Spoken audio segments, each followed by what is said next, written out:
O reflexo no vidro espelhado da torre Alphatec era quase irônico. Tiago Silva via-se a si mesmo um homem negro de fato aprumado e por trás dele o Tejo cintilava sob o sol lisboeta de 2025, a ponte Vasco da Gama estendendo-se como uma promessa. Era a imagem do sucesso, a concretização de um sonho angolano que o trouxera via Bolsa de Mérito e Talento Bruto para o coração pulsante da tecnologia europeia. Mas o vidro, como tantas outras coisas naquela empresa, refletia uma verdade distorcida. Atrás da fachada de modernidade e inclusão, Tiago começava a sentir o frio subtil, mas penetrante, do preconceito. Entrou no átrio imponente, o seu crachá a abrir-lhe as portas automáticas com um zumbido discreto. O open space do B5 andar fervilhava de atividade, teclados a tilintar, conversas abafadas sobre algoritmos e lançamentos. Tiago cumprimentou alguns colegas com um aceno de cabeça, recebendo sorrisos que, na sua maioria, pareciam genuínos. A sua competência como engenheiro de software sénior era inegável. Em poucos meses, resolvera problemas complexos que se arrastavam há tempos. Mas a admiração de muitos era contrabalançada pela hostilidade velada de um, Gonçalo Azevedo. Gonçalo era a antítese de Tiago. Branco, filho do CEO, com um ar de quem nunca tivera de lutar por nada na vida. O seu sorriso era largo, mas os seus olhos azuis frios avaliavam Tiago com um misto desdém e uma inveja mal disfarçada.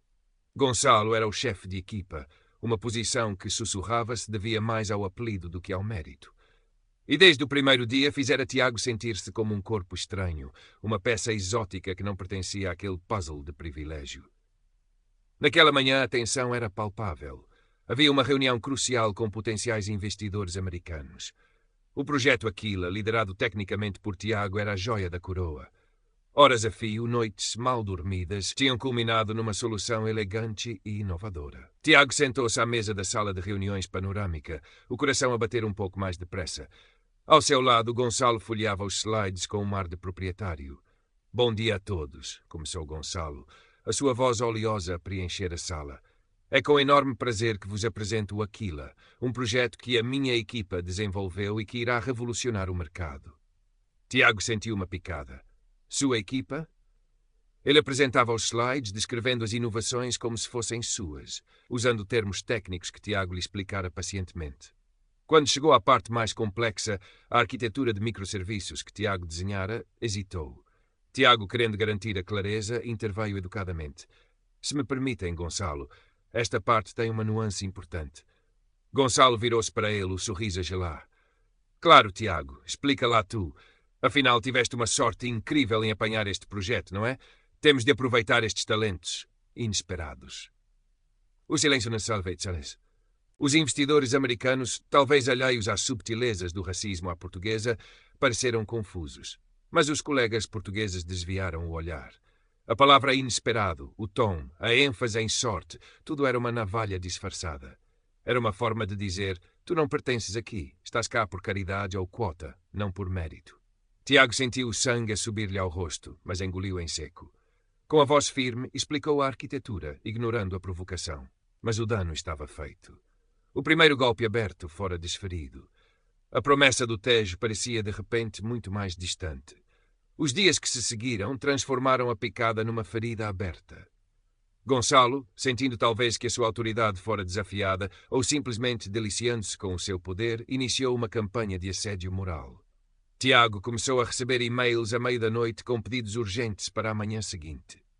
Tarefas que não pertenciam à sua função eram-lhe atribuídas. Nas reuniões de equipa, Gonçalo criticava o seu trabalho por detalhes ínfimos, ignorando os sucessos. Os esquecimentos tornaram-se frequentes.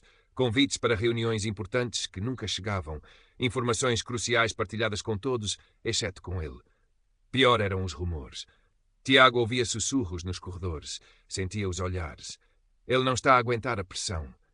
Parece que exageraram as suas qualificações. Ouvi dizer que o pai do Gonçalo já se queixou dele. Eram mentiras plantadas com precisão cirúrgica, destinadas a minar a sua credibilidade e a isolá-lo. O Open Space, antes um símbolo de colaboração, tornou-se um campo minado. Tiago sentia-se constantemente observado, julgado. Os seus almoços passaram a ser solitários, na cantina ou num banco de jardim com vista para o rio, onde cozinhava mentalmente a moamba de galinha da sua mãe, um refúgio para a alma. O contraste entre a comida de casa, cheia de calor e história, e os almoços corporativos, frios e apressados, espelhava a sua própria deslocação. Um dia, ao chegar, descobriu que o seu código mais recente, a base para o próximo sprint do Aquila, tinha desaparecido. Não havia backups recentes devido a uma falha no sistema noturno. Gonçalo, com uma falsa preocupação, disse-lhe: Tiago, isto é muito grave. Temos prazos a cumprir. Terás de refazer tudo, e depressa. Tiago sabia que não fora uma falha. Sentiu um nó no estômago, uma mistura de raiva e impotência. Decidiu que não podia continuar assim. Marcou uma reunião com os recursos humanos. Foi recebido por uma mulher sorridente num escritório impecável, com citações motivacionais nas paredes. Tiago expôs a situação com calma, apresentando datas, e-mails, incidentes. A resposta foi um balde de água fria. Tiago, disse a diretora de RH, Dr. Antunes, com um ar compreensivo, mas distante. Compreendo que a adaptação a uma nova cultura empresarial e a um novo país possa ser desafiante. O Gonçalo é muito exigente, é verdade, mas é com todos. Ele quer puxar pela equipa. Tem a certeza de que não está a interpretar mal algumas... ou a pressão normal do trabalho. Talvez devesse tentar integrar-se mais, participar nos nossos eventos de team building. Não houve menção a racismo, a assédio, apenas uma sugestão velada de que o problema era ele, a sua sensibilidade, a sua falta de adaptação. Tiago saiu do escritório a sentir-se mais pequeno, mais invisível do que nunca. O sistema, percebeu ele, estava desenhado para proteger os seus, e ele era inequivocamente o outro. A solidão pesava como o céu cinzento que por vezes cobria Lisboa. Foi nesse momento de desânimo que uma luz tênue surgiu. Catarina Memens, uma colega analista, discreta e competente, aproximou-se da sua secretária no final de um dia particularmente difícil. Gonçalo tinha acabado de humilhar Tiago numa chamada de equipa, culpando-o por um atraso que ele próprio causara. Tiago, murmurou Catarina, olhando nervosamente por cima do ombro. Eu ouvi. O que ele está a fazer não é correto. Tiago olhou-a, surpreendido. Era a primeira vez que alguém reconhecia abertamente a injustiça. Obrigado, Catarina. Mas não há muito a fazer. Talvez haja, disse ela, a voz baixa mas firme. Eu tenho visto, e não sou a única. Ele fez isto antes, com um colega brasileiro. Ele saiu. Catarina hesitou. Eu tenho alguns e-mails, coisas que ele me pediu para fazer, que mostram como ele manipula as coisas. Se quiseres lutar, talvez eu possa ajudar. Mas temos de ter muito cuidado. O Gonçalo, ele é perigoso. Pela primeira vez em semanas, Tiago sentiu uma fagulha de esperança. Não estava completamente sozinho. A aliança era frágil, arriscada, mas era algo. Acenou lentamente com a cabeça. Obrigado, Catarina. Vamos ter cuidado. Começou então uma fase clandestina. Tiago e Catarina comunicavam por mensagens encriptadas. Encontravam-se discretamente em cafés longe do Parque das Nações. Tiago, com as suas capacidades técnicas, começou a investigar os logs do sistema, procurando provas da sabotagem.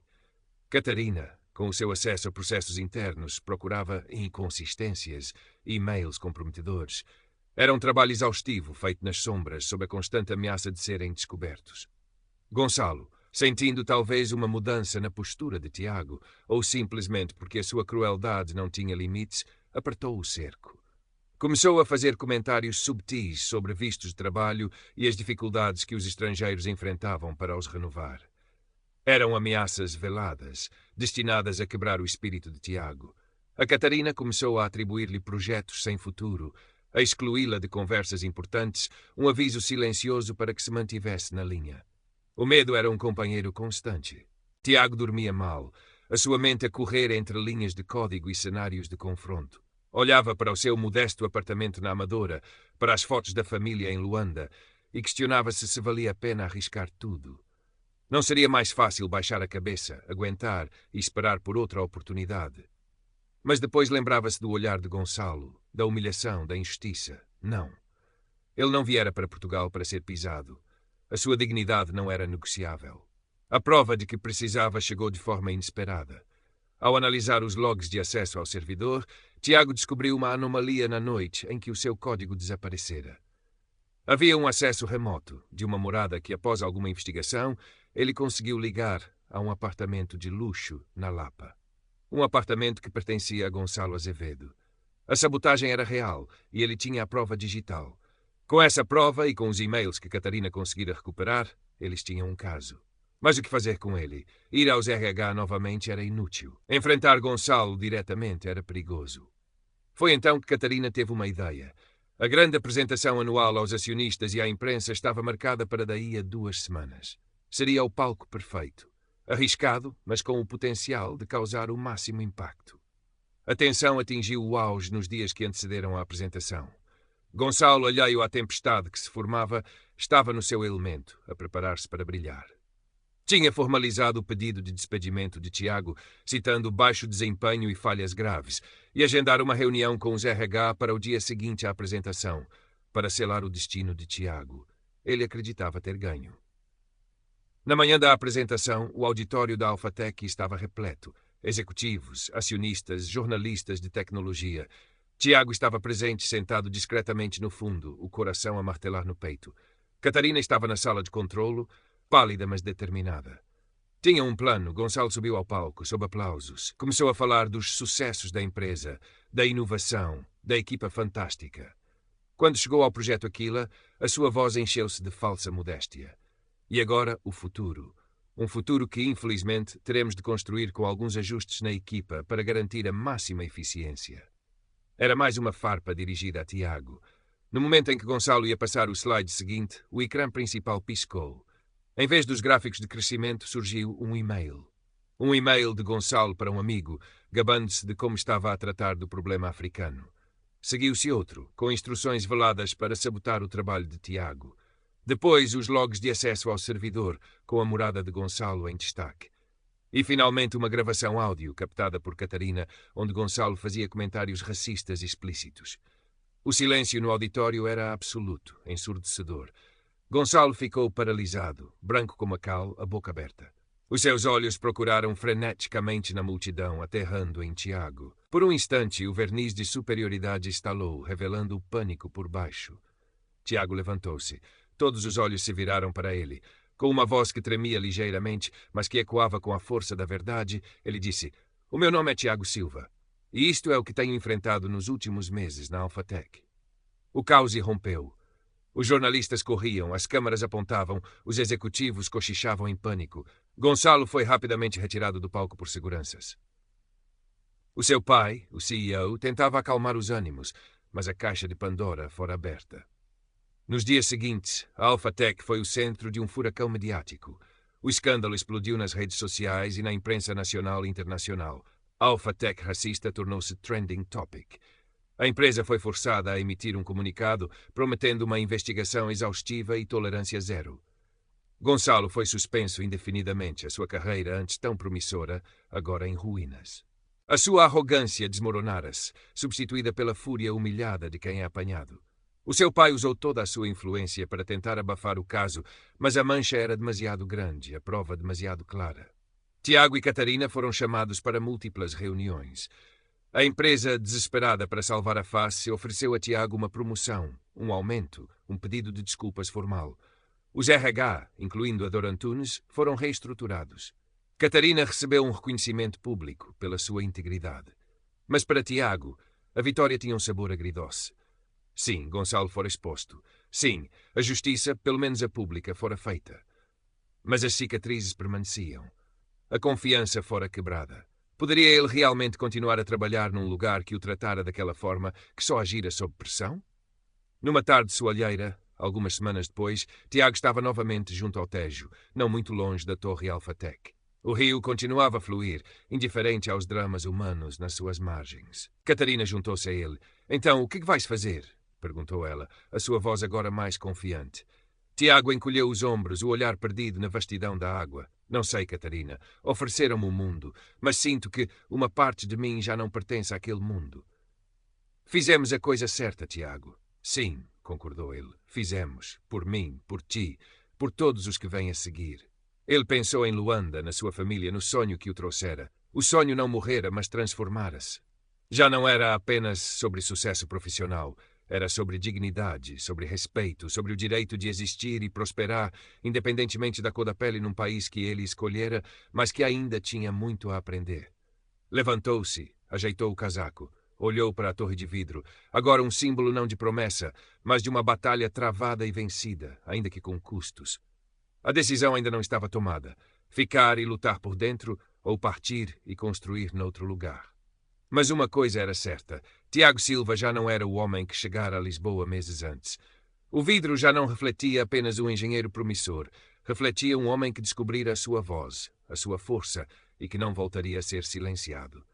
Caminhou ao longo do rio, o sol a aquecer-lhe o rosto, incerto do futuro, mas, pela primeira vez em muito tempo, verdadeiramente dono do seu caminho.